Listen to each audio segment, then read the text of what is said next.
Perkenalkan, nama saya Santi Puspitasari, NIM 120350002 dari Program Studi Teknologi Pangan kelas TPB 41. Kali ini saya akan mempresentasikan program C++ dan juga flowchart yang mengangkat tema atau topik tentang tekanan osmotik dan hukum Ohm. Sekarang kita masuk ke flowchart yang tekanan osmotik.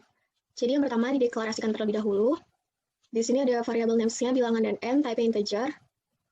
Selanjutnya, di sini ada variabel names m, t, i, dan p, type-nya real, array size 4. Real ini memungkinkan kita untuk memasukkan bilangan atau angka berupa desimal dan juga menghasilkan pi atau hasil perhitungan berupa bilangan desimal. Lalu di sini variabel names-nya r, type real.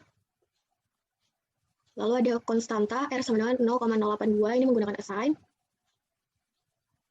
Selanjutnya di sini ada perulangan do while. Di sini ada perulangan do while lagi. Lalu ada output, apakah kamu siap untuk menghitung tekanan osmotik? Dia sama dengan 0. Lalu ada input bilangan. Di sini bilangan tidak sama dengan 0. Jadi, jika user menginputkan bilangan yang tidak sama dengan 0, maka perulangan akan terjadi. Jadi, misalkan dia masukin angka 2 atau 3, itu maka akan keluar output lagi apakah kamu siap untuk menghitung tekanan osmotik. Tapi jika user menginputkan bilangan 0, maka itu akan ke arah bawah, karena false. Selanjutnya di sini ada output, apakah dapat nilai i, dia sama dengan 0, tidak sama dengan 1. Lalu ada input bilangan. Di sini ada if else, bilangan sama dengan 0. Jika user menginputkan bilangan yang sama dengan 0, maka dia akan ke arah kanan, tapi jika user menginputkan bilangan yang tidak sama dengan 0, maka dia akan ke arah kiri. Nah, untuk yang ke kanan, di sini ada output, masukkan nilai m, selanjutnya ada input m array 0, di bawahnya ada output, masukkan nilai t, lalu ada input t array 1, lalu di bawahnya ada output, masukkan nilai i, lalu di bawahnya ada input i array 2. Selanjutnya di sini ada rumusnya menggunakan assign, p array 3 sama dengan m array 0 dikali r dikali t array 1 dikali i array 2. Lalu di bawahnya sini ada output p array 3, ini merupakan hasil atau jawabannya. Selanjutnya, jika user tadi menginputkan bilangan yang tidak sama dengan 0 atau bilangan lain, maka dia akan ke arah kiri. Di sini ada percabangan if else lagi. Jika user menginputkan bilangan yang sama dengan 1, maka akan ke arah kanan, tapi jika user menginputkan bilangan yang tidak sama dengan 1, maka akan ke arah kiri. Lalu di sebelah kiri ini ada perulangan do while lagi. Jadi jika user menginputkan angka 3 atau 6, pokoknya angka yang tidak sama dengan 1, bilangan yang tidak sama dengan 1, maka akan terjadi pengulangan. Di sini ada output menggunakan angka 1 jika tidak dapat nilai i, input bilangan, di sini bilangan tidak sama dengan 1. Tapi jika user sudah menginputkan bilangan yang sama dengan 1, maka dia akan ke arah bawah. Selanjutnya di sini ada output, masukkan nilai m, di bawahnya ada input m array 0, di bawahnya ada output, masukkan nilai t, di bawahnya ada input t array 1, selanjutnya di bawahnya ada rumus assign, p array 2 sama dengan m array 0 dikali r dikali t array 1. Lalu di bawahnya ada output p array 2. Selanjutnya di sini ada output, apakah kamu ingin menghitung lagi? Ya sama dengan 0, tidak sama dengan 1. Selanjutnya input bilangan. Jika user menginputkan angka 0, maka dia akan melakukan perulangan ke arah sini. Jadi akan berulang lagi. Tetapi jika user menginputkan angka 1, maka dia akan ke arah bawah, karena di sini ada bilangan sama dengan 0. Jadi jika dia menginputkan angka 1, maka dia akan ke arah bawah karena false. Lalu akan muncul output terima kasih, dan program akan berhenti. Atau selesai. Sekarang kita coba untuk run. Kita ketik angka 0. Kita coba yang terdapat nilai i, jadi kita pilih 0. Kita masukkan 2. Hasilnya adalah 0,656. Sesuai rumusnya yaitu pi sama dengan m dikali r dikali t dikali i. Tapi kita tidak usah atau tidak perlu memasukkan nilai r, karena r sudah dideklarasikan dan dia juga merupakan konstanta. Sekarang kita coba lagi, kita masukkan angka 0. Sekarang kita coba yang tidak. Kita masukkan angka 3. Maka hasilnya 0,738. Ini juga kita tidak perlu memasukkan nilai R, karena merupakan konstanta. Sekarang kita coba lagi.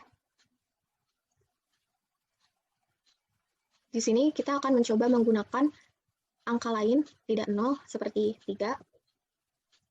Nah, maka dia akan melakukan perulangan. 5, 6. Sampai kita mengetik angka 0. Nah, selanjutnya kita coba untuk tidak mengetik angka 0 atau 1. Kita coba ketik angka 5. 8. Nah, maka dia akan berulang sampai kita mengetik angka 1. Kita masukkan 2. Hasilnya 0,328. Sekarang kita coba untuk menghentikan program. Kita pilih 1. Maka akan muncul output terima kasih. Sekarang kita masuk ke yang program C++ tekanan osmotik. Di sini ada include IOStream, selanjutnya ada using namespace std, lalu di sini ada integer main. Kita deklarasikan terlebih dahulu, di sini ada integer bilangan dan n, lalu ada float m array 4, t array 4, i array 4, dan p array 4. Lalu di sini ada float R sama dengan 0,082. Ini merupakan konstanta. Selanjutnya di sini ada perulangan 2 while. Di sini ada perulangan 2 while lagi. Lalu di sini ada Cout, apakah kamu siap untuk menghitung tekanan osmotik? Ya, sama dengan 0. Lalu di sini ada In bilangannya. Di sini bilangan tidak sama dengan 0. Jadi, jika user menginputkan bilangan yang tidak sama dengan 0, maka akan melakukan perulangan. Maka akan keluar output apakah kamu siap untuk menghitung tekanan osmotik lagi. Tapi jika user menginputkan bilangan sama dengan 0, maka program akan berjalan ke arah selanjutnya, ke arah bawah. Lalu di sini ada Cout, apakah dapat nilai I, ya sama dengan 0, tidak sama dengan 1. Lalu di sini ada In bilangan, di sini ada percabangan if else, di sini bilangan sama dengan 0. Lalu ada Cout, masukkan nilai M, In M array 0, Cout, masukkan nilai T, In T array 1, lalu di sini ada Cout, masukkan nilai I, selanjutnya ada In I array 2, lalu di sini ada rumus I array 3 sama dengan M array 0 dikali R dikali T array 1 dikali I array 2. Lalu di sini ada Cout P array 3. Ini merupakan jawaban atau hasil dari perhitungannya nanti. Lalu di sini ada if else lagi, bilangan sama dengan 1. Selanjutnya di sini ada perulangan 2 while. Ini ada Cout, gunakan angka 1 jika tidak dapat nilai I, lalu di sini ada In bilangan, bilangan tidak sama dengan 1. Jadi jika user menginputkan bilangan yang tidak sama dengan 1, maka akan terjadi perulangan. Akan keluar output gunakan angka 1 jika tidak dapat nilai I. Tapi jika user menginputkan angka 1 atau bilangan sama dengan 1, maka program akan berjalan ke arah bawah atau ke arah selanjutnya. Lalu di sini ada Cout, masukkan nilai M, ada In, M array 0, lalu ada Cout, masukkan nilai T, lalu ada In, T array 1. Ini ada rumusnya, P array 2 sama dengan M array 0 dikali R dikali T array 1. Lalu di sini ada Cout, P array 2. Selanjutnya di sini ada Cout, apakah kamu ingin menghitung lagi? Ya sama dengan 0, tidak sama dengan 1. Lalu di sini ada In bilangan. Nih, di sini while-nya bilangan sama dengan 0. Jadi jika user menginputkan bilangan yang sama dengan 0, maka akan terjadi perulangan ke arah atas lagi. Jadi akan mulai dari awal lagi dari sini.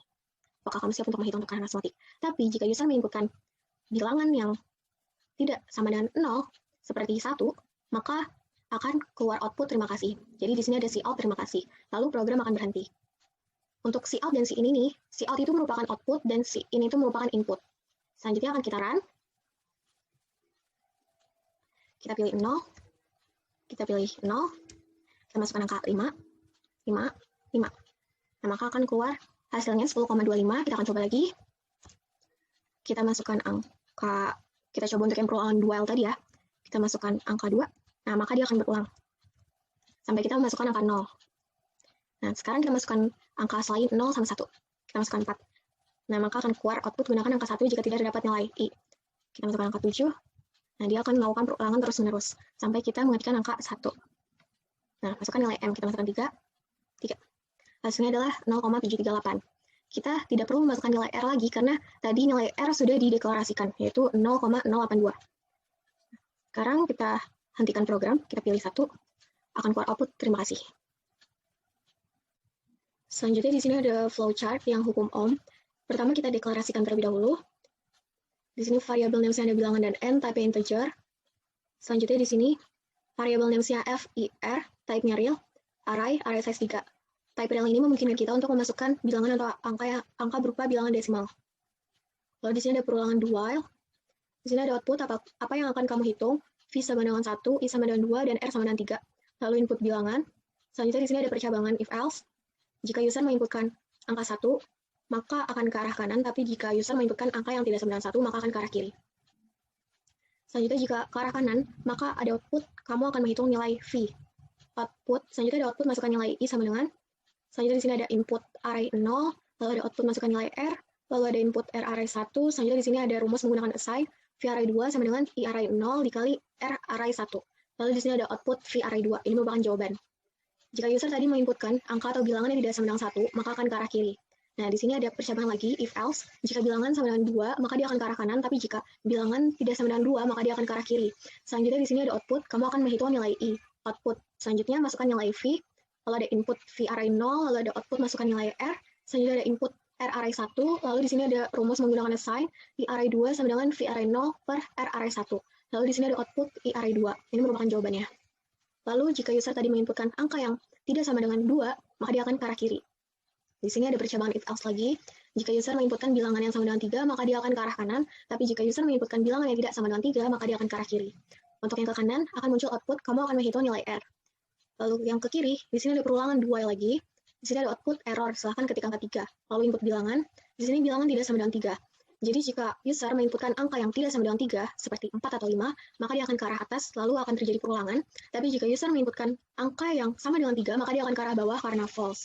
Selanjutnya di sini ada output, kamu akan menghitung nilai R. Lalu di sini ada output masukkan nilai V, selanjutnya input V array 0, lalu ada output masukkan nilai I, lalu ada input I array 1, lalu ada rumus menggunakan assign R array 2 sama dengan V array 0 per I array 1. Lalu di sini ada output R array 2, ini merupakan jawaban. Lalu selanjutnya di sini ada output apakah kamu ingin menghitung lagi, ya sama dengan 0, tidak sama dengan 1, lalu input bilangan. Selanjutnya di sini ada bilangan sama dengan 0. Jadi jika user menginputkan bilangan yang sama dengan 0, maka dia akan kembali ke sini, melakukan perulangan, tetapi jika user menginputkan angka 1, maka dia akan ke arah bawah, karena bilangannya tidak sama dengan 0, jadi merupakan false, dan akan mengeluarkan output terima kasih, dan program akan berhenti. Sekarang akan kita coba untuk run. Sekarang kita coba untuk mencari nilai V terlebih dahulu. Kita masukkan 3, kita masukkan 2. Maka hasilnya adalah 6.